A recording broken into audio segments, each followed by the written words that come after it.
I'm going to tell you a story that will blow your mind. It's very scary and heartbreaking. The Eyes in the Forest. Have you ever walked so deep into a forest that the silence felt like it was listening? Not just quiet, but a silence that presses against your chest. A silence that knows your name. The Blackwood Forest wasn't on most maps. An unmarked stretch of dense pine wilderness that swallowed compasses and spat out static on radios. They say the forest used to be sacred land, until something dark took root there. Now, no animals live in it. No insects. And when people enter it, most never return. But 5 friends didn't care about legends. They were chasing something else, a thrill. School backpack. Meet the group. Eli was the quiet one. A wilderness guide with a camera and a soft spot for old ghost stories. Sarah, his girlfriend, was practical, skeptical, always in control. Dana, wild, funny, lived for adrenaline. Marcus, sarcastic, a bit of a bully, but loyal. And Theo, the heart of the group, gentle and smart, scared of his own shadow but always showed up. They were heading to an isolated zone of Blackwood no one had camped in for decades. At a gas station on the edge of town, an old man stepped out as they fueled up. "You going up into Blackwood?" Dana laughed, only a little. "We've got gear, a map." The man's face twisted. "Ain't no map for that place. Just whispers. And bones." They shrugged it off. But as they drove the last few miles, the road faded into dirt. Then to rock. Then nothing at all. Evergreen tree deep into the trees. They hiked for hours. The forest grew stranger. Branches hung too low. Moss clung to everything like skin. And it was too quiet. "Where are the birds?" Theo asked. Eli paused. "Not even bugs." At dusk, they reached a small clearing. No cell service. No GPS. Just trees that bent slightly inward, like they were watching. "Let's set up camp here," Sarah said. That night, they drank, joked, sat by the fire. But at 2:14 a.m., Dana sat up in her tent. She heard it. A voice. Coming from the trees. Her mother's voice. But her mother had been dead for 3 years. "Dana, come here, sweetheart. I'm waiting." She unzipped her tent slowly. The forest was pitch black. But just beyond the firelight, she saw something. Eyes. Dozens of glowing, amber eyes, floating in the dark. She screamed. Flashlight. Next morning the group laughed it off. "You probably dreamed it," Marcus teased. But Dana was pale. She didn't eat. Didn't speak. Then Eli checked his trail cam. He had mounted it on a tree just before dark. He rewound the footage. Between 2 o'clock and 2:03 a.m. The screen flickered. A shape moved across the clearing. No details, just a blur. But then it stopped, turned. And for one frame, 1 second, a face stared directly into the lens. No eyes. No mouth. Just bark. Bark where a face should be. The group tried to move past it. Maybe it was a camera glitch. A trick of the light. They decided to hike deeper, hoping to reach a waterfall Eli had marked on the old map. But Blackwood Forest doesn't follow maps. They hiked for 5 hours. Yet by mid-afternoon, they ended up right back at the same clearing. The trees hadn't moved. But the forest, had folded around them. They turned on the emergency radio. Nothing but static, until at exactly 3:33 p.m. a voice cut through the white noise. "Sarah. Sarah, you left me there." Her blood ran cold. It was her little brother's voice. But he had died when she was 12. The others heard nothing. The radio was still hissing. Sarah stared at the trees like she could see through them. "We have to go back," she said. "There's no back," Eli replied. They made a second fire, set perimeter lanterns, and took turns staying awake. Eli's shift ended at 2 a.m. He shook Marcus awake. Marcus sat up, rubbing his eyes. Then noticed something strange. Eli was still sitting across the fire. Who did you just talk to?" Marcus whispered. Eli stared back. "I just woke you up." Marcus turned. The figure who woke him was gone. No footsteps. No sound. Just a trail of wet pine needles, leading into the woods. The next morning, Theo was gone. His sleeping bag still zipped.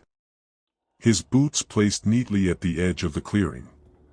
But he wasn't in them. They spread out in pairs. Marcus and Sarah followed a faint trail, where the pine needles had been crushed. 30 minutes later, they found something. Theo's flashlight, and something else. A message, carved into a tree. "It watches at night." Eli opened Theo's backpack. Found his notebook. Theo had been journaling quietly each night. "I keep hearing my sister. She says she's cold. That she's hungry. That she forgives me. I don't remember what happened the night she drowned, but I think the forest does." The last page simply read, "She's right outside the tent." By the fourth night, they were too afraid to sleep. Dana was whispering to herself. "It just wants to talk. It just wants to be heard." Eli shook her. Who's talking to you?"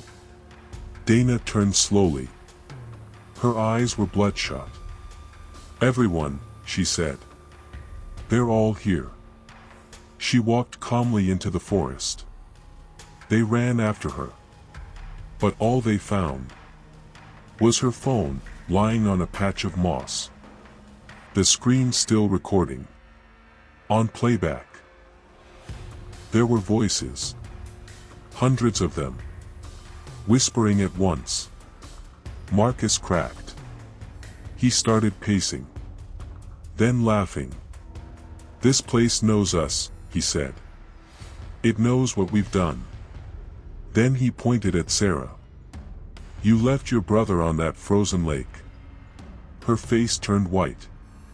"You don't know what happened," Marcus kept going. "Eli, you let your friend die on that hike. And Dana?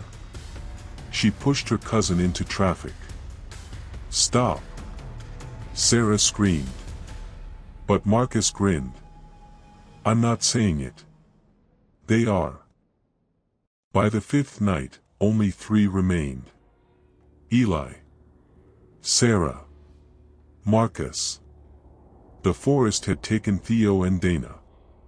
But it had left their memories behind. Twisted. As if Blackwood wasn't just consuming bodies. It was feeding off their guilt. Every secret. Every buried memory. Brought to life in voices that echoed just beyond sight. That night, they didn't speak much. The fire crackled weakly. Sarah sat cross-legged, clutching her knees. "He fell through the ice," she whispered. "And I didn't go in after him. I was scared. I watched him drown. And I ran home." Marcus said nothing. But tears welled in his eyes. "I lied," he said. That guy on the road. The one I hit. I didn't call for help. I drove off. It was me. He looked at Eli. Your turn. Eli's secret. Eli stood slowly. A friend of mine. Alex. He followed me up a mountain 3 years ago. He wasn't ready. He slipped. Fell. Hung on the edge. I had a choice. Drop the camera, or grab his hand. Eli raised the old DSLR. I still have the footage. Marcus stepped back in horror. You filmed it? It was instinct, Eli whispered. And I never watched it. The monster comes closer that night. The trees shifted again. They leaned in. Sarah saw it first. Beyond the clearing, standing between 2 trees. A tall figure. Not a man.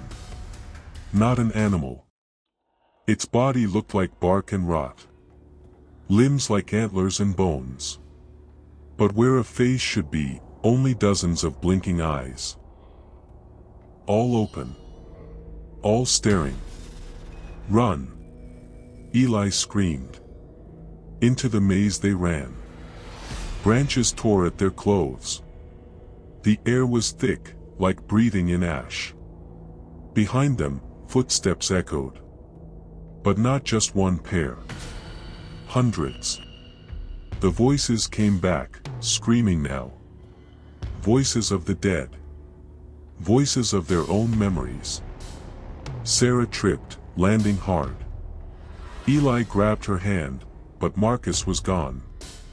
Marcus. No reply. Only the sound of something wet, being dragged. The heart of the forest. Eli and Sarah stumbled into a glade. In its center, a pit. Wide and deep, lined with vines and bones. At its edge stood the creature. Taller now. Towering. Its limbs cracked like dead trees bending in winter. And from within its chest, a soft glow. Inside, faces. Dana. Theo. Marcus. All flickering within like shadows trapped in amber. It's not killing them, Sarah gasped. It's keeping them, the creature spoke. But not in words. In every voice they had ever heard. It knew them. Eli stepped forward. He held up his camera. Is this what you want? He said. Is this how you see us? The forest trembled. Leaves whipped in a wind with no source. Eli took a breath. And threw the camera into the pit. For a moment, silence. Then the forest screamed. The scream faded into silence. The forest held its breath. Sarah and Eli stared at the pit, where the camera had landed. Nothing happened. No faces flickered. No voices whispered.